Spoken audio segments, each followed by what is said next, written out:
हमारे अनुग्रहकारी दयालु पिता, धन्यवाद करते प्रभु जी, अभी तक आपने हम सबको संभाला प्रभु। आज एक और बार प्रभु आपने हमें मौका दिया कि हम आपके वचनों से हम सीख सके पिता। वचन के द्वारा प्रभु आप हम एक एक से बातें करें, आपको पहचानने के लिए आप सहायता करें। आपके हाथों में सौंपते हुए यीशु मसीह के नाम से हम मांगते हैं, आमीन। तो जो विषय हम लोग सीखते आ रहे कि हमें हमारा ये जीवन क्या है करके अच्छे से समझना है, क्योंकि बहुत बार हम जीवन को बहुत हल्का समझते हैं और टाइम पास करने की तरह बिता रहे हैं। इसकी गंभीरता को बहुत बार हम लोग क्या नहीं करते, समझते नहीं है।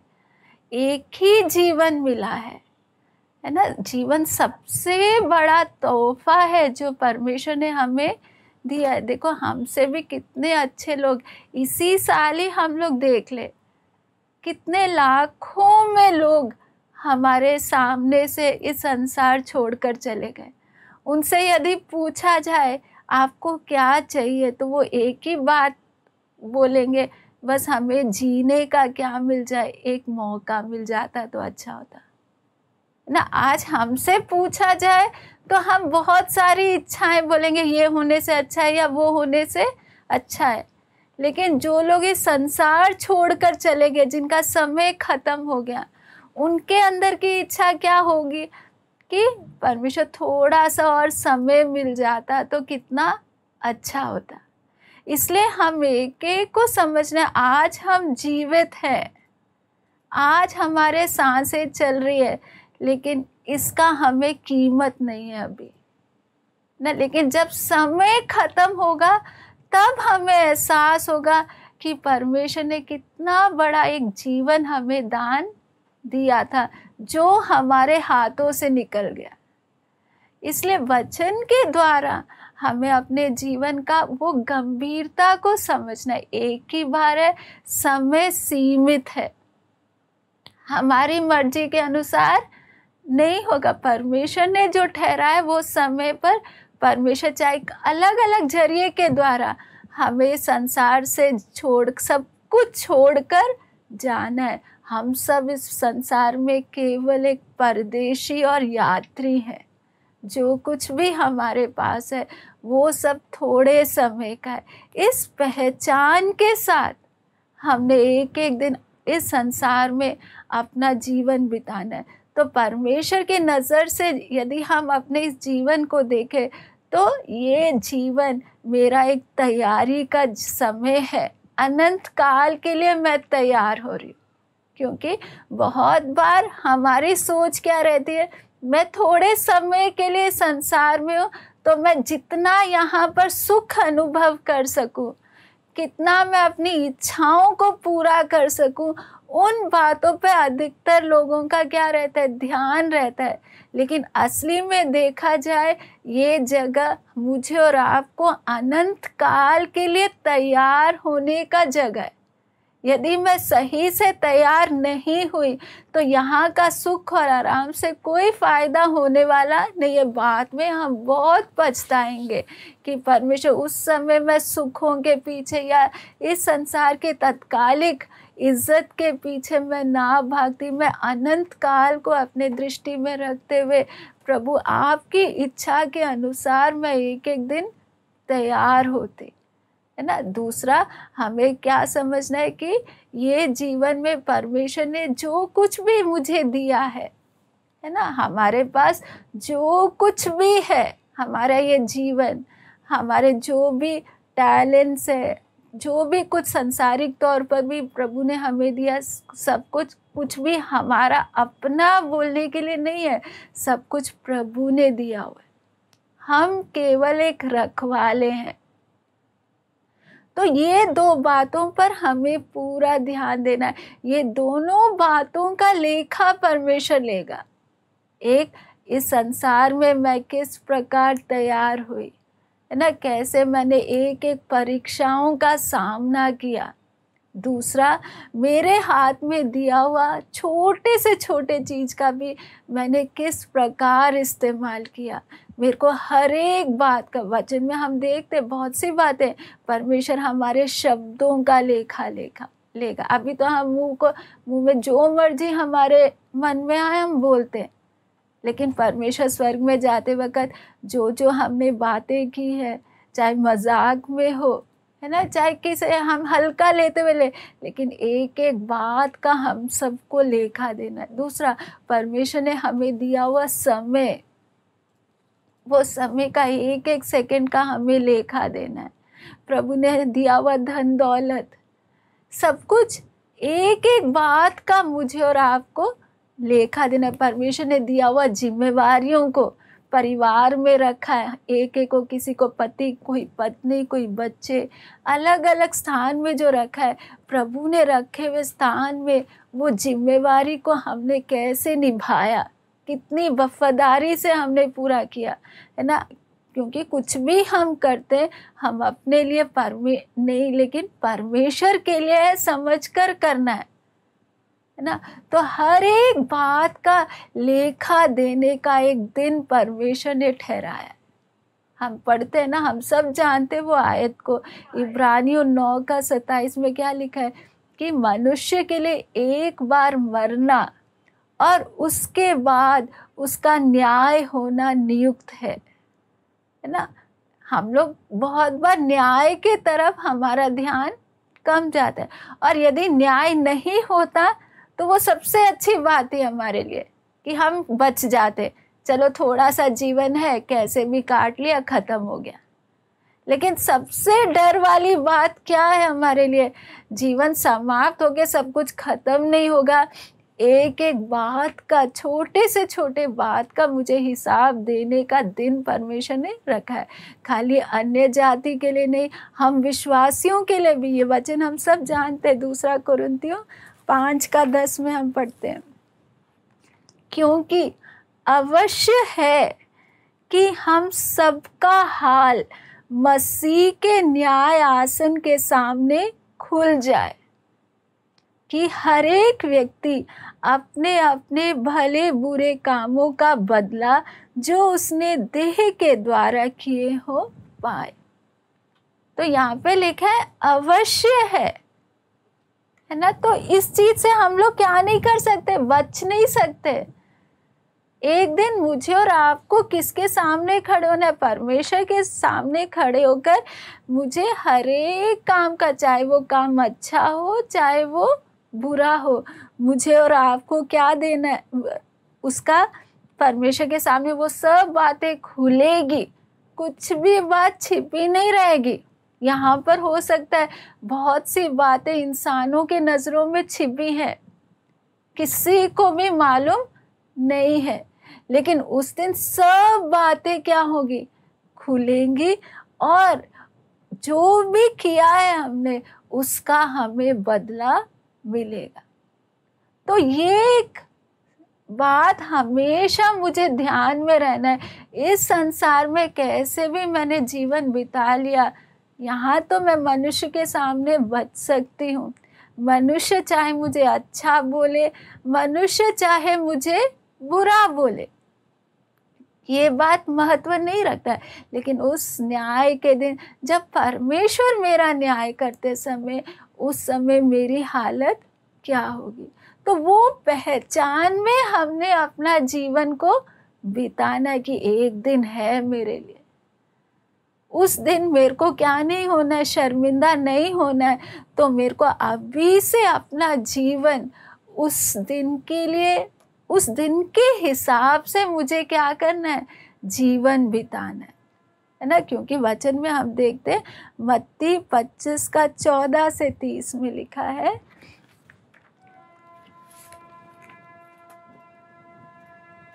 क्योंकि मत्ती 25, ये पूरा नहीं पढ़ेंगे, थोड़ा सा ही पढ़ रही हूँ, बाद में आप लोग समय निकाल कर इसको पूरा पढ़ सकते हैं। क्योंकि यह उस मनुष्य की सी दशा है जिसने परदेश जाते समय अपने दासों को बुलाकर अपनी संपत्ति उनको सौंप दी। उसने एक को 5 तोड़े, दूसरे को 2 और तीसरे को 1, और अर्थात हरेक को उसकी सामर्थ्य के अनुसार दिया और तब परदेश चला गया। तब जिसको 5 तोड़े मिले थे उसने तुरंत जाकर उससे लेन देन किया और 5 तोड़े और कमाए। इसी रीति से जिसको 2 मिले थे उसने भी 2 और कमाए, परंतु जिसको 1 मिला था उसने जाकर मिट्टी खोदी और अपने स्वामी के रुपए छिपा दिए। तो यहाँ पर हम देखते हैं कि एक परमेश्वर हमें समझा रहा है कि एक दृष्टांत के देते हुए कि एक मनुष्य परदेश जाते समय अपने दासों को क्या दे रहा है, एक एक के सामर्थ्य के अनुसार। किसी को 5 दे रहा है, किसी को 2 दे रहा है और किसी को 1 दे रहा है ना। एक एक के ताकत के अनुसार सबको बराबर नहीं दे रहा है, एक एक के ताकत के अनुसार दे रहा है। लेकिन यहाँ पर आगे हम देखते हैं जिसको 5 तोड़े मिले थे उसने जाकर लेन देन करके 5 और कमाए। जिसको 2 तोड़े और मिले थे उसने लेन देन करके और 2 कमाए। लेकिन जिसको 1 मिला था उसने जाकर मिट्टी खोदी और अपने स्वामी के रुपए छिपा दिए। आगे हम पढ़ते हैं, बहुत दिनों के बाद उन दासों का स्वामी आकर उनसे लेखा लेने लगा।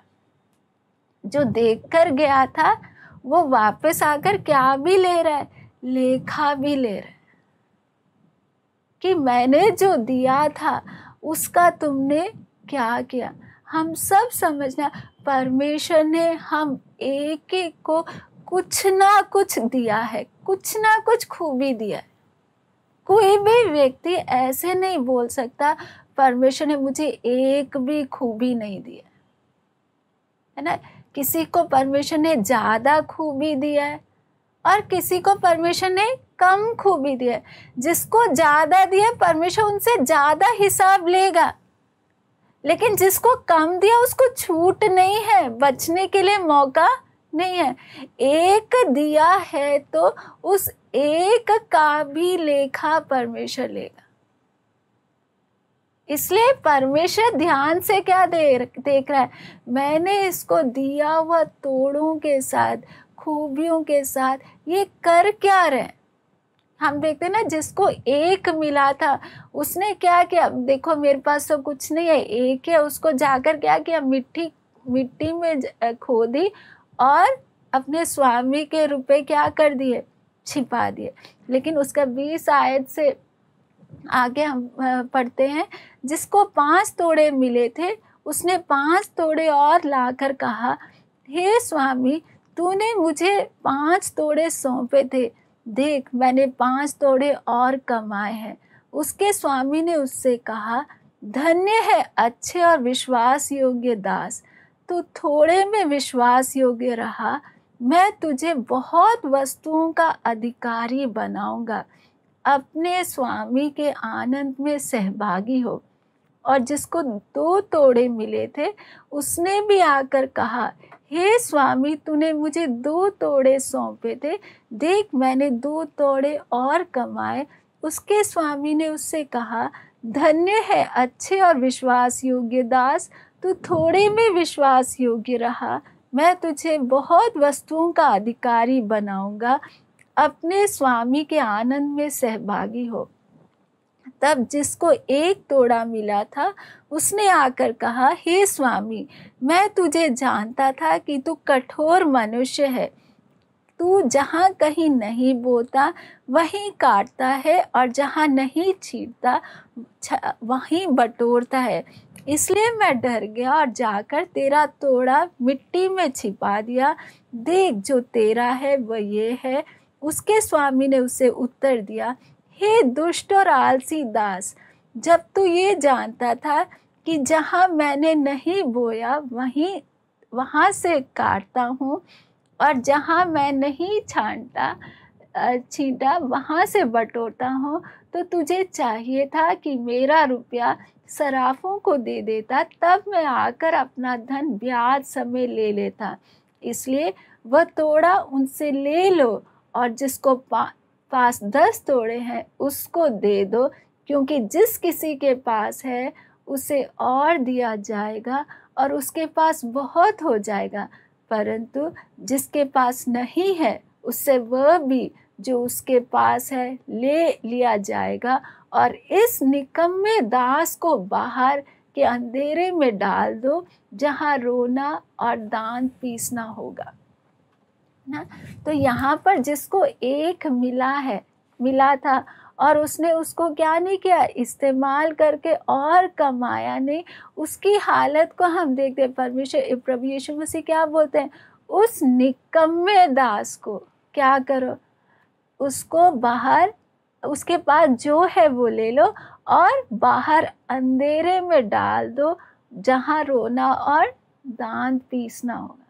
तो हमें समझना है, एक दिन परमेश्वर ने ठहराया है कि जो कुछ मुझे परमेश्वर ने खूबी दिया है, उस खूबी का मैंने इस्तेमाल किस प्रकार किया, चाहे एक क्यों ना हो, उस एक को भी मुझे क्या करना है, इस्तेमाल करना है। नहीं तो परमेश्वर के साथ में, परमेश्वर के सामने जब हम खड़े होंगे, परमेश्वर हमें, हाँ तुझे कुछ नहीं दिया था, कोई बात नहीं, ऐसे करके तरस खा कर नहीं बिठाएगा। तो बोला एक दिया था तो कम से कम तुझे उस एक का क्या करना चाहिए था, इस्तेमाल करना चाहिए। जो भी खूबी प्रभु ने दिया है, चाहे आज हम इस बातों को हल्का ले रहे हैं, हाँ प्रभु ने मुझे क्या दिया, प्रभु ने कुछ नहीं दिया है ना, थोड़ा सा मैं खाली दान दे दूं, आराधना करूं, बस यही है समझ के चलेंगे, तो उस दिन परमेश्वर बोलेगा तूने क्या नहीं किया, कभी अपने जीवन को जांचा नहीं कि प्रभु ने मुझे क्या दिया है, प्रभु के राज्य के लिए मैं क्या कर सकती हूँ, क्या मैं कर रही हूँ या नहीं। तो इसलिए हम देखते हैं परमेश्वर के वचन में, हम पढ़ते हैं 1 कुरिन्ती 3:9 में, क्योंकि हम परमेश्वर के सहकर्मी हैं, तुम परमेश्वर की खेती और परमेश्वर की रचना हो। यहाँ पे प्रभु के दास पौलुस कह रहे कि हम परमेश्वर के सहकर्मी हैं। देखो परमेश्वर कितना महान है, परमेश्वर को हमारी कोई मदद की भी क्या नहीं है, जरूरत नहीं है। इस पूरे आकाश और पृथ्वी को परमेश्वर ने अकेला बनाया, किसी की मदद के बिना बनाया। लेकिन परमेश्वर का राज्य का काम जो परमेश्वर ने यहाँ पर 2000 साल पहले प्रभु यीशु मसीह संसार में आकर शुरू करके गए, उस राज्य के काम में प्रभु यीशु मसीह ने आकर क्रूस पर क्या दिया, कीमत चुकाया, परमेश्वर के राज्य को इस पृथ्वी पर स्थापित करके आगे का काम प्रभु यीशु मसीह चेलों को बुलाकर क्या बोले, जाकर सारे जगत में लोगों को सुसमाचार सुनाओ, उनको चेला बना। स्वर्गारोहण के पहले प्रभु वो जिम्मेवारी चेलों को देकर फिर स्वर्ग गए। तो प्रभु के राज्य के काम में परमेश्वर का वो महान प्यार के कारण परमेश्वर ने हमें अपना सहकर्मी बनाया ना। परमेश्वर ने कीमत दिया, सबसे कीमती और सबसे कठिन कीमत प्रभु यीशु मसीह ने दिया, आकर पाप का कीमत हमारे लिए क्रूस पर चुकाया, जो काम हम लोग कभी नहीं कर सकते थे, है ना। सारा वो अपना आखिरी बूंद खून भी हमारे लिए क्रूस पर बहाया। आगे अपनी कलीसिया के हाथ में परमेश्वर वो बाकी जिम्मेवारी सौंपे, जाकर सारे जातियों के लोगों को क्या बताओ, सुसमाचार बताओ ना। प्रभु का राज्य का काम का सारा जिम्मेवारी अब किसके हाथ में, कलीसिया के हाथ में। तो परमेश्वर देख रहा है उस काम को हम कितनी जिम्मेवारी से अपना काम समझकर कर रहे हैं। प्रभु ने हमें सहकर्मी बनाया, तो हमें भी, हमारा भी, हम एक एक का जिम्मेवारी भी। प्रभु अपने दासों को हमारे कलीसिया में रखे, उनका वो प्रचार करते हैं, हमें वचन सिखाते हैं। लेकिन एक एक विश्वासी का भी कलीसिया में क्या खाली आकर बैठ के आराधना करके जाने से काफ़ी नहीं, एक एक विश्वासी का भी हिस्सा है कि वो भी साथ मिलकर मेहनत करते हुए प्रभु का राज्य आगे फैलता जाए। जिन लोगों के पास वचन नहीं पहुंचा है, उधर तक परमेश्वर का वचन पहुंचना है। उसके लिए शायद यदि परमेश्वर हमें बल दे रहा है, बाहर जाके लोगों के पास गवाही, जो लोग दे सकते हैं उनको जाकर गवाही देना है। जो लोग बाहर नहीं जा पा रहे, घर में बैठे, तो घर में बैठकर आत्माओं के लिए क्या कर सकते हैं? प्रार्थना कर सकते हैं। शायद प्रार्थना का ही तोड़ा होगा, है ना। परिस्थिति ऐसा है कि हम घर से बाहर नहीं जा सकते, लेकिन उस एक तोड़ा का हम इस्तेमाल किस ढंग से कर रहे हैं? क्योंकि लेखा देना है हमें। खाली हम अपने बारे में सोचते रहें, दूसरे की परवाह ना करें, तो न्याय के दिन परमेश्वर हमसे क्या होगा? दुखी होगा। देखो, परमेश्वर, यदि हम परमेश्वर को प्यार करते हैं तो परमेश्वर ने जो शुरू किए हुए काम को आगे बढ़ाने के लिए हमारे अंदर भी कितना वो लगन और दर्द होना चाहिए ना। मेरे पापा एक बार एक उदाहरण के द्वारा समझा रहे थे कि एक पति विदेश में रहते हुए उन्होंने मेहनत करके उधर का धूप सहते हुए, हर परिस्थिति को सहते हुए पैसा कमा के 15 लाख रुपए अपनी पत्नी को भेजा कि पति हमारा घर नहीं है, तुम जमीन खरीद कर घर बनाना। तो जब पत्नी के पास पैसा मिला, वो पत्नी ने क्या किया? दो तरीके से पत्नी पैसा को इस्तेमाल कर सकती है। एक है, हाँ 15 लाख आ गया मेरे हाथ में, अब इसमें से आधा मैं अपने खाने पीने और बाकी चीज़ों में इस्तेमाल करूँगी, बाकी आधा पैसा का लेकर हाँ ज़मीन खरीद कर डाल दिया। फिर जब पति छुट्टी के समय घर वापस आया, पूछा कहाँ है जो मैंने पैसा भेजा, वो घर क्या बना लिया? तो पत्नी बोली तुमने तो इतना ही पैसा भेजा था, है ना, तो उसका देखो मैंने ज़मीन खरीद के डाल दिया। अब मकान का तो कुछ काम नहीं हो पाया क्योंकि पैसा ख़त्म हो गया। लेकिन दूसरे तरफ से वो पत्नी ये भी कर सकती है कि उसने क्या किया? पति ने जो भेजा हुआ पैसा को पूरा का पूरा घर बनाने में लगाया। उसमें से 1 रुपया भी अपने इस्तेमाल के लिए नहीं लगाया। और जहाँ पैसा कम पड़ रहा था, वो खुद भी मजदूर की तरह मजदूरी करते हुए वो क्या करी?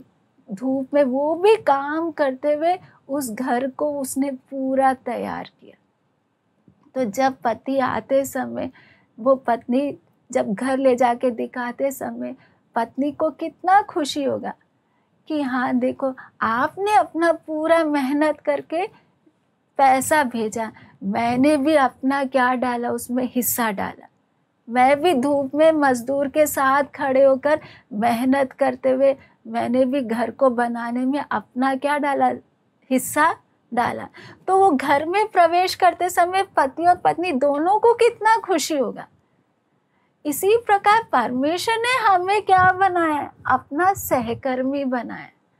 प्रभु यीशु मसीह ने अपना आखिरी बूंद खून भी पूरे मानव जाति के लिए बहाया।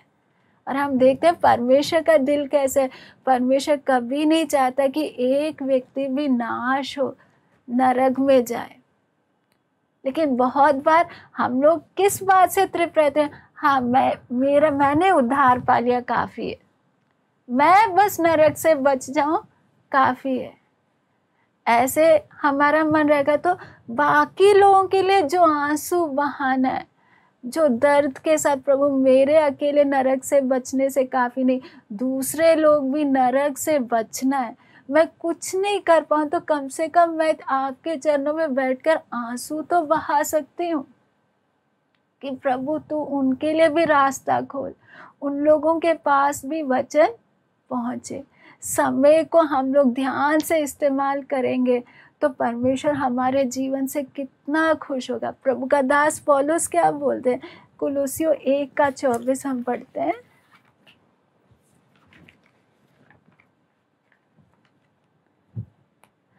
अब मैं उन दुखों के कारण आनंद करता हूँ जो तुम्हारे लिए उठाता हूँ, और मसीह के क्लेशों की घटी उसके देह के लिए अर्थात कलीसिया के लिए अपने शरीर में पूरा करता हूँ।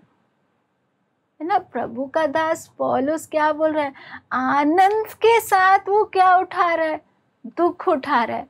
किसके लिए, कलीसिया की उन्नति के लिए, प्रभु के काम आगे बढ़े। उसमें कुछ कमी है तो मैं मार खाने को तैयार हूँ, मैं कष्ट उठाने को तैयार हूँ, कैसे भी प्रभु का काम क्या होता जाए, आगे बढ़ता जाए।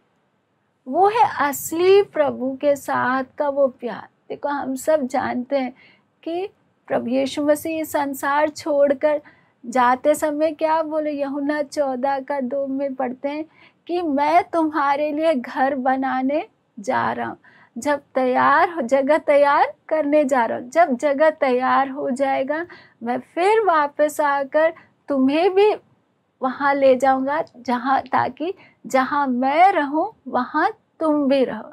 उस आशा के साथ हम जी रहे कि प्रभु यीशु मसीह आएगा और हमें कहाँ लेकर जाएगा, स्वर्ग में लेकर जाएगा। लेकिन और जैसे आज हम लोग एक दूसरे को देखते हैं, ऐसे ये भी एक सच्चाई है कि हम परमेश्वर को, प्रभु यीशु मसीह को अपने आंखों से देखेंगे, उसके सामने खड़े होंगे। उस समय हाँ प्रभु मैं आपसे प्यार करती हूँ करके कई लोग उस दिन का इंतजार कर रहे हैं, है ना, प्रभु के सामने खड़े होकर क्या बोले, प्रभु मैं आपसे क्या करती हूँ, प्यार करती हूँ। लेकिन असली प्यार कहाँ है, इस पृथ्वी पर रहते हुए हम परमेश्वर ने शुरू किए उस काम के प्रति हमारा लगन कितना है, हमारी इच्छा कितनी है ना। असली प्यार बातों में नहीं है, प्यार किस में है, काम में प्रकट होता है। क्योंकि परमेश्वर ने भी हमें प्यार कैसे किया, बातों के द्वारा नहीं। प्रभु ने स्वर्ग छोड़कर इस पृथ्वी पर उतर के आए, इस पृथ्वी पर आकर अपना आखिरी बूंद खून देकर क्या किया, अपने प्यार को प्रकट किया। हम भी वास्तव में परमेश्वर से प्यार करते हैं तो परमेश्वर के काम को अपना काम समझेंगे। क्योंकि बहुत बार हमारे साथ क्या होता है, हाँ पहले मेरा अपना काम सारा खत्म हो जाए, फिर थोड़ा टाइम मिलेगा तो मैं बैठकर प्रार्थना करूँगी ना। तो हम परमेश्वर के काम को अपना करके वो गंभीरता नहीं ले, बचा कुचा समय किसके लिए, परमेश्वर के लिए। तो क्या हम परमेश्वर के सामने खड़े होकर बोल सकते हैं, हाँ परमेश्वर हम आपसे प्यार करते हैं, क्योंकि हमको क्या दे रहे हैं, बचा कुछ है तो वो किसके लिए, परमेश्वर के लिए। तो स्वर्ग में जब परमेश्वर के सामने हम खड़े होंगे तब हम बोलेंगे परमेश्वर मैं आपसे प्यार करती हूँ। परमेश्वर क्या बोलेगा, हाँ मैंने पृथ्वी पर देख लिया तुम मेरे से कितना प्यार करते हो ना। वहां पर हमें दूसरा मौका नहीं प्रभु मैं आपसे बहुत प्यार करती हूँ करके वो फिर एक दिखावे का प्यार हो गया, असली प्यार नहीं हुआ। असली में हम परमेश्वर से प्यार करते हैं तो परमेश्वर ने इतने दर्द के साथ जो शुरू किया हुआ काम, उस काम के प्रति उस काम को हम क्या समझेंगे, ये मेरा भी काम है ना। क्योंकि परमेश्वर ने हमें क्या बनाया, अपना सहकर्मी बनाया। देखो पौलुस अंत में गलातियों 6:17 में हम देखते हैं, पौलुस ने प्रभु के लिए इतना मार खाया, आगे को कोई मुझे दुख ना दे, क्योंकि मैं यीशु के दागों को अपने देह में लिए फिरता हूँ, है ना। तो पौलुस ने कितनी बार क्या खाया, मार खाया, शरीर पूरा कितना दर्द से भरा होगा, है ना। 5 हम लोग वो 2 कुरिन्थी 11 अध्याय में पौलुस अपने सारे कष्टों का थोड़ा सा लिस्ट बता रहा है। कितनी बार कोड़ों से मारा गया, पत्थरवाह किया गया, है ना, बेतों से मारा गया। तो पौलुस के शरीर में कितना दर्द होगा। इसलिए पौलुस बोल रहा है आगे को कोई मुझे क्या ना दे, दुख ना दे, क्योंकि मैं यीशु के दागों को अपने देह में लिए हुए फिरता ना। तो पौलुस प्रभु के लिए कितना कुछ था, क्योंकि अंदर परमेश्वर के लिए प्यार था। इसलिए अपने शरीर का भी परवाह ना करते हुए प्रभु का सुसमाचार कितने दूर दूर तक फैलाया। एक व्यक्ति अकेला पौलुस, जहाँ कहीं प्रभु का सेवा नहीं था, वहाँ सब, जहाँ तक प्रभु का वचन नहीं पहुँचा, कितनी दूर दूर तक लेकर गया, किसी भी बात का परवाह ना करते। क्यों? प्रभु ने कीमत दिया, अब ये सुसमाचार दूसरों तक पहुँचाना है। तो हम लोग अधिकतर बहन लोग हैं, घर से बाहर निकलने का इतना माहौल नहीं रहता है, लेकिन अभी कोरोना भी चला है, लेकिन एक काम तो हम लोग कर सकते हैं कि वफादारी से हम प्रभु के चरणों में इन दिनों में जितना पहले आंसू बहाते थे, उससे ज़्यादा हम लोग क्या कर सकते हैं, आंसू बहा सकते हैं। प्रभु आपका राज्य का, आपका सुसमाचार आपने जो कीमत दिया सबके लिए दिया है। जिनके पास अभी तक प्रभु आपका वचन नहीं पहुंचा है, उन सब के पास भी आपका वचन पहुंचना है। पवित्र आत्मा का काम इन अंतिम दिनों में जोर से होना है। वो बोझ के साथ इसको अपना समझते हुए यदि हम प्रार्थना करेंगे, तब प्रभु हमारे जीवन से क्या होगा, प्रसन्न होगा। क्योंकि हमें दिया हुआ समय ना, उसका भी परमेश्वर क्या लेगा, लेखा लेगा। कई बार क्या होता है, हाँ बस मुझे 1 घंटा प्रार्थना करना या आधा घंटा प्रार्थना करना है, ऐसे हमने एक रिवाज बनाया हुआ है। और ठीक है, मैंने सुबह आधा घंटा प्रार्थना कर लिया, शाम को आधा घंटा प्रार्थना कर लिया। वो ऐसा प्रार्थना करना, वो तो हम लोग खाली क्या कर रहे हैं, अपने एक तसल्ली के लिए कर रहे हैं। लेकिन यदि हमें वास्तव में परमेश्वर से प्यार हो, तो परमेश्वर का वो दर्द है ना, वो हम अपना समझेंगे। क्योंकि दुनिया में जब इतने लोग, हमें तो बहुत बार क्या होता है, कोई अपना मर जाए तो हमें बहुत दुख लगता है, लेकिन परमेश्वर के लिए तो सब अपने ही हैं, क्योंकि सब परमेश्वर की सृष्टि है। और कितने लोग ऐसे मरे जिन्होंने कभी भी यीशु के बारे में सुना ही नहीं है। तो परमेश्वर के मन में कितना दुख होता होगा जब एक जिन्होंने नहीं सुना उन लोग नरक में जा रहे। तो जिम्मेवारी प्रभु किसको दे के गए थे, अपनी कलीसिया को दे के गए थे। इसलिए हमें समझना है, अनंत काल में यदि मुझे खुशी से प्रवेश करना है, तो मैं अकेले बचने से काफ़ी नहीं, मेरे ऊपर जिम्मेवारी, मेरे पास 1 तोड़ा है तो मेरे को 1 तोड़ा परमेश्वर के राज्य के लिए टाइम देखते हुए नहीं, जितना ज़्यादा मुझसे हो सके मेरे को परमेश्वर के राज्य के लिए क्या करना है, मेहनत करना है। तभी मैं परमेश्वर के सामने खड़े, दिलेरी से खड़े होकर बोल पाऊंगी, हाँ प्रभु, मेरे पास जो जितना ताकत था मैंने आपके लिए इस्तेमाल किया, है ना। एक बार प्रभु के दास ने एक गवाही दिया कि एक मिशनरी 42 साल अफ्रीका में सेवा करके वापस अपने देश में लौट रहा था। तो वो जिस जहाज में लौट रहा था, उसी जहाज में अमेरिका का भी प्रेसिडेंट, वो 1 हफ्ते के लिए वहाँ शिकार करने गया था, अफ्रीका में शिकार करके, वो भी उसी शिप में था। तो उन लोग दोनों उसी में लौटते समय जब तीर के पास पहुँचे अमेरिका के, तो देखा बहुत लोग खड़े हैं स्वीकार करने के लिए। थोड़ा सा उसकी खुशी है, फिर बाद में उसे मालूम चला ये सारा भीड़ अमेरिका के प्रेसिडेंट को स्वीकार करने के लिए खड़ा है ना। तो उसके मन में, उन लोग आए और प्रेसिडेंट को स्वीकार करके ले गए। तो ये प्रभु के दास 42 साल सेवा करके जब वापस लौट रहे हैं, अफ्रीका में ही उनका परिवार का भी मौत हो गया, अभी ये बुजुर्ग भी हो गए, चलने का भी ताकत नहीं, एक सूटकेस उठाने के लिए भी कोई नहीं है, और वहाँ पर स्वीकार करने के लिए भी, रिसीव करने के लिए भी कोई नहीं आया उनको। तो ये देखकर उनको थोड़ा सा मन में क्या आ गया, दुख आया। देखो परमेश्वर, अमेरिका के प्रेसिडेंट को स्वीकार करने के लिए इतने लोग हैं, लेकिन मैं 42 साल आपका सेवा करके जब मैं वापस अपने देश में आया हूँ, मुझे तो स्वीकार करने के लिए कोई भी नहीं है। तब परमेश्वर ने बोला, अमेरिका का प्रेसिडेंट अपने देश में लौटा है, लेकिन जब तू मैं अपने घर में लौटेगा, तब देखना हजारों स्वर्गदूत खड़े होंगे तेरा स्वीकार करने के लिए, मैं खुद खड़ा हूँगा तेरा स्वीकार करने के लिए। क्यों? वो प्रभु का दास ने 42 साल किसके लिए मेहनत किया? परमेश्वर के लिए मेहनत किया।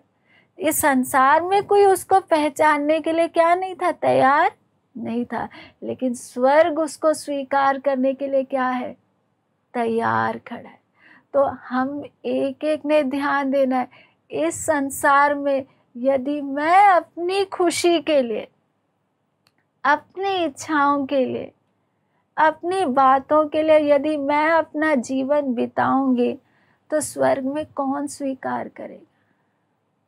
परमेश्वर तो ये बोलेगा, हाँ बस अपने लिए जी कर, बस इसको अपने उद्धार से क्या था, मतलब था, इसको दूसरे की कोई परवाह नहीं थी, अपने लिए जी कर कैसे भी करके गिरते उठते कहाँ पहुँचा है, स्वर्ग पहुँचा है।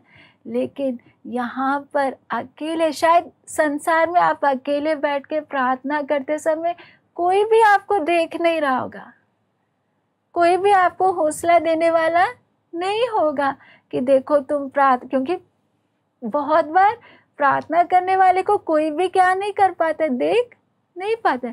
लेकिन यदि वफादारी से प्रभु के चरणों में उपवास रखते हुए, आंसू बहाते हुए दूसरों के लिए हम प्रार्थना करें, तो जब ये संसार छोड़कर स्वर्ग में जाते समय कितने खुशी से पिता परमेश्वर और स्वर्गदूत स्वागत करेंगे कि इसने अपने लिए जीवन नहीं बिताया, इसने दूसरों के लिए अपना जीवन बिताया ना। तो इसलिए हमें ध्यान देना है यहाँ का खुशी है ना, क्योंकि बहुत बार विश्वासियों के साथ क्या होता है, हाँ टीवी देखने में बहुत अच्छा लग रहा है, तो बैठकर क्या करें, कीमती समय फालतू के टीवी के सीरियल में खर्च कर देते हैं।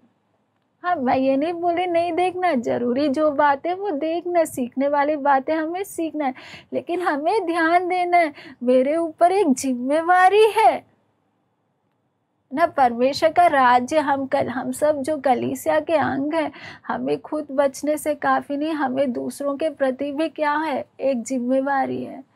तो समय का हम कैसे इस्तेमाल कर रहे हैं, क्योंकि कई बार हम बहन लोग बैठ जाते हैं बात करने के लिए ना, बातें जरूरी करना है, लेकिन बहुत बार हम लोग क्या करते, फालतू बातों में भी अपना क्या निकाल देते हैं, समय निकालते हैं। क्योंकि परमेश्वर हमसे एक एक मिनट का, एक एक सेकंड का क्या लेगा, लेखा लेगा। तुमको कितने लोग जितने लोगों को जीने का मौका नहीं मिला, उनका समय खत्म हो गया, मैंने तुझे समय दिया, उस समय का तूने किस प्रकार इस्तेमाल किया, अलग अलग खूबियां दी तुझे, है ना, तूने उन खूबियों का कैसे इस्तेमाल किया। जब लेखा देने का समय आएगा तब हमें दुख करने का मौका ना हो। इसलिए हमें समझना है ये जीवन जो है हमारी नजरों में भले ही हल्का हो, लेकिन परमेश्वर, क्योंकि हमें समझना है परमेश्वर ने हमें दुनिया के बुनियाद से पहले चुना है ना। और भजन संगीता 139 का 14-15 में हम लोग जब देखते समय परमेश्वर ने हम एक एक को डिजाइन अलग अलग तरीके से किया। हम पढ़ सकते हैं भजन संगीता 139 का 15 और 16।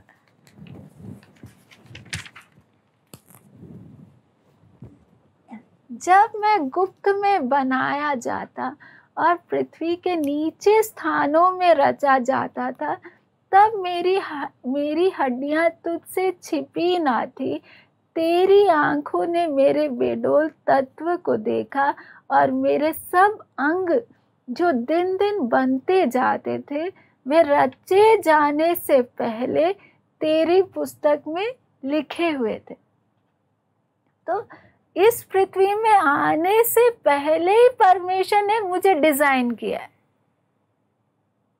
तो परमेश्वर ने एक एक को अलग बनाया, कोई दो व्यक्ति एक समान नहीं है। तो एक एक को परमेश्वर ने एक एक उद्देश्य के लिए बनाया, अलग अलग काम के लिए बनाया। नहीं तो ऐसे डिजाइन करने का जरूरत नहीं परमेश्वर को। तो सोचो, परमेश्वर ने एक एक को हिसाब से किसने पृथ्वी पर जाकर क्या काम करना है, वो काम के हिसाब से जब परमेश्वर ने तैयार किया, हम पृथ्वी पर आकर कर क्या रहे? हम तो बस, हमें अपना ही चिंता रहता है, अपने कामों पर हमें ध्यान रहता है। इसलिए जब हमारे सामने अभी थोड़ा समय बाकी रह गया, प्रभु का आगमन कभी भी हो सकता है, और हम कलीसिया के वो अंतिम घड़ी में पहुंचे जब यीशु का दूसरा आगमन बहुत ही नज़दीक है। तो जो समय हमारे पास रह गया उसको पहचानते हुए, है ना, हम चलो अभी तक जितना भी समय बेकार किया उसको प्रभु से माफ़ी मांगते हुए आगे प्रभु देने वाले समय को समझकर प्रभु के राज्य के बढ़ोतरी के लिए हम इस्तेमाल करें। आइए हम प्रार्थना करें। हालेलुया। स्वर्गीय पिता, धन्यवाद करते प्रभु जी, अभी तक आपने हम सबको संभाला। खास करके प्रभु इस कोरोना का जब बीमारी इतना चलते समय प्रभु, कितने लाखों में लोग इस संसार को छोड़कर चले गए। हम भी जा सकते थे, लेकिन आपकी दया है कि आज हम जीवित हैं। प्रभु, जब आपने हमें जीवित रखा है, उस गंभीरता के साथ अपनी जिम्मेवारी को पहचान कर प्रभु जी, आपके लिए जीने के लिए प्रभु हमें दिया गया समय, टैलेंट्स और जो कुछ भी आपने दिया प्रभु, आपके राज्य की बढ़ोतरी के लिए इस्तेमाल करने के लिए आप हम एक एक की सहायता करें। इस जीवन को हम हल्का ना लें, क्योंकि हमें एक दिन आपके सामने खड़े होकर हर बात का प्रभु जी हिसाब देना है। प्रभु, हमें से कोई नहीं बच सकता पिता, इसलिए वो दिन हमेशा हमारे सामने रहे और उसके हिसाब से प्रभु अपना जीवन बिताने के लिए प्रभु हम एक एक की आप सहायता करें। कोई भी अपने समय को व्यर्थ में खर्च ना करे पिता। आपकी आगमन के लिए हमें भी तैयार होने के लिए और दूसरों के लिए भी मेहनत करने के लिए पिता आप सहायता करें। आपके पवित्र हाथों में सौंपते हुए यीशु मसीह के नाम से हम मांगते हैं।